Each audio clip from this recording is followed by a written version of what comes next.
Hi, I'm Jarrett of Stone Soup Farm, and this is how to sow seeds outdoors. When you're planting a garden, there can be a lot of different kinds of seeds that all have very different requirements. So first rule is check the seed packet. It probably has a lot of instruction on there.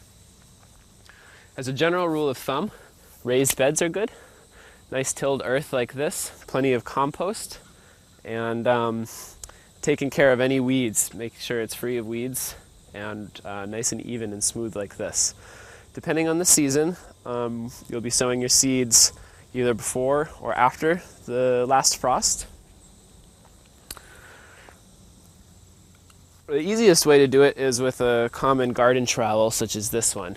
And you can either make rows in the soil for some things like salad mix or radishes or something like that, or you can make specific holes at specific depths and specific spacings for the fruiting plants like tomatoes or zucchinis or peppers. If that's all you have, a trowel, then you can take your seeds and sprinkle them in the row like that. Check again the seed packet for the spacing because different plants require really different seed spacings. And if you've got single individual plants, then you can just put one seed in every hole that you've made, like that.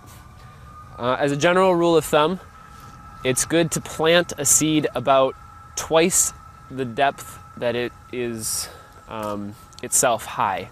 So that if you've got a really, really tiny seed, maybe you plant it at 1/8 of an inch or 1/4 of an inch. And if you've got a bigger seed like a bean or a squash seed, then you can plant an inch or even up to 2 inches, depending on that size. Once you put the seed in the ground, you just lightly cover it up. Make sure you water them in good. Keep it well watered throughout the season, maybe once a week or so. And make sure to keep it really free of weeds for the best yields on whatever you're trying to grow.